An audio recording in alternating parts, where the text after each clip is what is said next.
Chapter 38 Secrets on the Bus. Judy came home for Easter. Things were still odd between us. We'd only exchanged a few postcards since Christmas.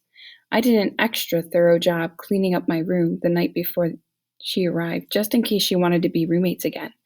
But Daddy put her bag down in David's room, and she didn't tell him to move it. So I was kind of surprised when she suggested we take the bus across town to see David at college one evening. Mother and Daddy agreed and gave Judy some money for dinner, and before I knew it, we were on our way. The bus wasn't crowded. We sat next to each other, not touching. In the old days, Judy would put her arm around me, and I'd lean my head on her shoulder. I kept expecting her to start talking, to give me advice like she always did, but she didn't. I wanted to tell her something, anything, so we have another secret to share. Judy, I said. It was raining outside and the bus was warm. You know that friend I had, Liz? The one who was colored? Asked Judy. Yeah. What about her? I glanced around the bus to make sure no one I knew was there. There wasn't. I'm still friends with her. What? Judy sat up. Sometimes we talk on the phone, and on Tuesdays we meet in the Rock Crusher. Marley! Don't tell Mother and Daddy. Of course not. But why? You're the one who always are telling me to find someone I have stuff in common with. Someone I liked. Well, I did. It's not my fault she's not exactly who I expected. Judy gave me a long look.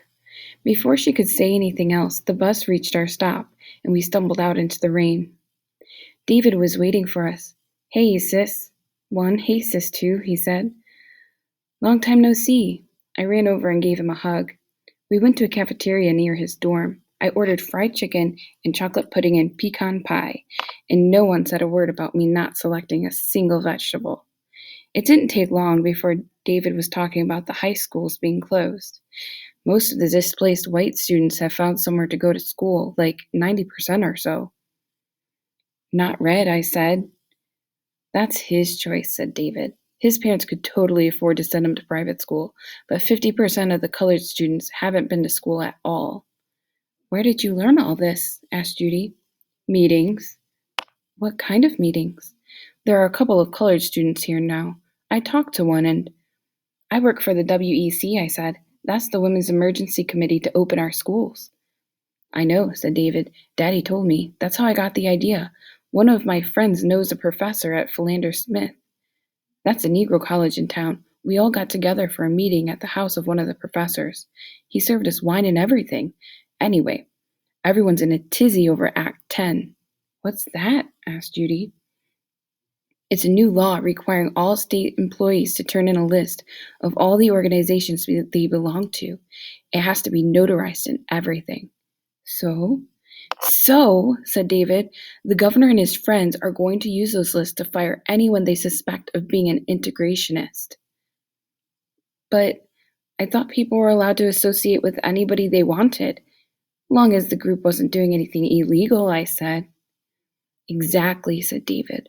A couple of the professors are refusing to submit a list. I'll have to ask Miss Winthrop about it, I said. See what the WEC is planning to do about. Can we talk about something else? Said Judy. I'm only home for a little while. So we did. We joked and poked at each other and talked about nothing in particular. It was wonderful. When it was time to go, David pulled me aside and said, Keep up the good work. Will do, I said. Judy was quiet on the bus ride home. I'm sorry we made you feel left out, I said. What? I mean, when David and I were talking about the schools being closed, I know you're suffering the most, being sent away from home and living with Granny and all.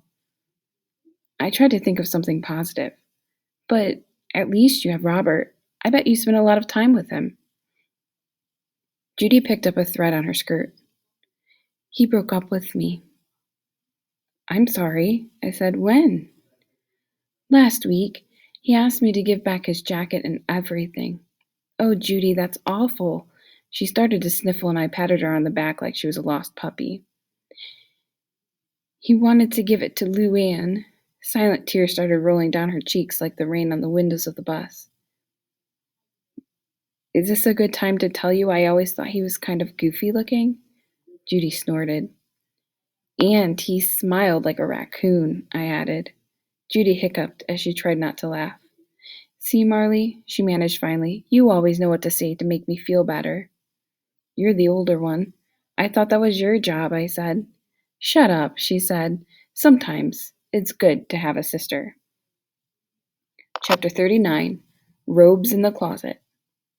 Every Sunday afternoon in April I spent at Mrs. Terry's house. The first week when I arrived there was a young woman in the dining room balancing a toddler on her lap as she tried to type a letter. The child was fussing. I'll take her, I said. Thank you, said the woman. She stood up and handed her daughter to me. I'm Mrs. Knowlton. Her name's Jackie. Hi, Jackie, I said. I'm Marley. The child screamed.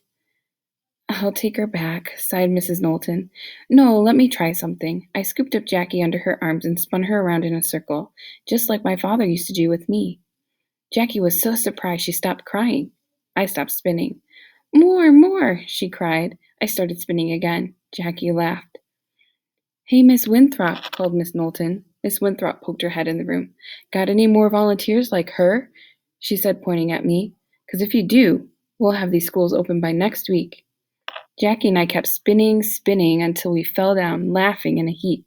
The room spun, but the compliment remained. Since I was the youngest, I'd always wanted a baby sister or brother. I cradled Jackie, and she put her head on my shoulder as I walked around the parlor. When she was finally asleep, I put her down on the couch and went back to the dining room. You got her to take a nap? Her mother asked. I nodded. I sang to her. What? I sang the timetables, I said. Miss Knowlton laughed. I watched Jackie every week after that, and once she was asleep, I'd sit down with the others at the huge dark oak table in the dining room to help with paperwork. Mrs. Brewer was usually there, talking on the phone, and Mrs. Terry, of course, and Miss Winthrop and Jackie's mother and Miss Dalton, silently putting flyers into envelopes. I looked at the flyer. It had a picture of a child with a suitcase in one hand, and it said, Will this be your child next fall? Over 1,000 children had to leave Little Rock to go to school this year. There is no substitute for public schools. My brother is telling me about the Act 10 thing, I said, as I started folding. Is the WEC going to do anything about that? I believe, said Mrs. Brewer, that Mr. Shelton, he's a color teacher at Horace Mann, is working on filing a suit with the NAACP. Yes, said Mrs. Winthrop, and Vice Principal Powell from Central is going to join him. Until the suit is filed and the court rules on it, said Mrs. Brewer, public employees will have to sign or not sign as they see fit. Mrs. Terry walked into the room then and placed a large pile of mail addressed to the WEC in front of me. Marley, would you mind opening these? Sure, I said. Thank you. Just put them into a pile and let me know if there's anything you think needs my immediate attention. I nodded and pulled my silver letter opener out of my purse. Miss Winthrop hummed softly as we all worked. The first few letters I opened were just routine correspondence bills, membership applications, stuff like that. But the next three, some of these aren't very nice, I said. What do you mean? Mrs. Terry said. If you go out today, you will be hit by a car and killed, I read. Mrs. Terry plucked the letter from my hand. There's also, say goodbye to your loved ones, and I thought you were a good Christian woman. I'm ashamed of you. Mrs. Terry took both of those too. I'm sorry, Marley. The threats go in a separate file. I'm afraid this is not an appropriate task for you. Perhaps you could go back to stuffing envelopes.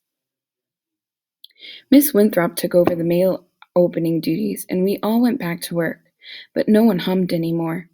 I wanted them to think I was mature and grown up, but I couldn't ask helping. All those letters, aren't you scared? Of course we're scared, said Mrs. Terry, but you can't let that stop you.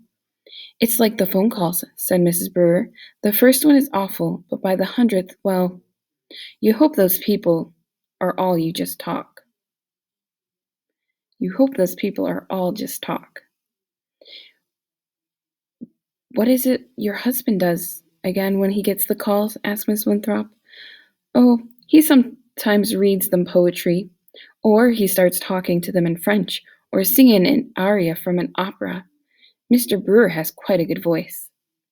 We kept working in silence for a while. Another one for your file, said Mrs. Winthrop.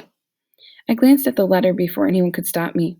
You and all the others you think like you should be tied to a car and dragged down Ninth Street, as it happened once before. What's it talking about? I asked. Miss Terry sighed. The lynching. The last one in Little Rock was in 1927. What happened? I asked. No, Mrs. Knowlton said. She's too young to know. She's helping us, said Miss Winthrop. I say that makes her old enough. Mrs. Terry sighed. A colored man, John Carter was his name, was taken by a mob of people. No one did anything. Not the police or anyone watching. Nobody even tried to save him. They hung him and shot him and dragged his body down the street and then burned him. It happened at the edge of the Negro District on Ninth and Broadway. This house is only 8 blocks away. From my front porch, I could see the glow of the fire and hear people screaming. We were all silent then. I heard the ripping of the paper as Miss Winthrop opened the envelopes, the squeeze of the sponge as Jackie's mother wet the stamp. Someone cleared her throat, and I looked over to see that it was Mrs. Dalton. She hadn't said a word the whole time. I'm here helping, she whispered, because once I found white robes in my husband's closet. I was too ashamed to ask him what they were. I guess I knew, and I was too scared to throw them out. But when the schools were closed, I realized I had to do something. If your husband is part of the Klan, said Miss Winthrop, aren't you worried he'll find out you're helping us? Yes, I was, Miss Dalton shook her head. But according to him, this is just a ladies' group. Harmless. We won't accomplish anything. The baby woke up then, and I was glad to get up and give her a bottle. I even started whispering the timetables again. I might have claimed it was to soothe her, but really, it was so I didn't have to think about lynchings and death threats and robes in the closet.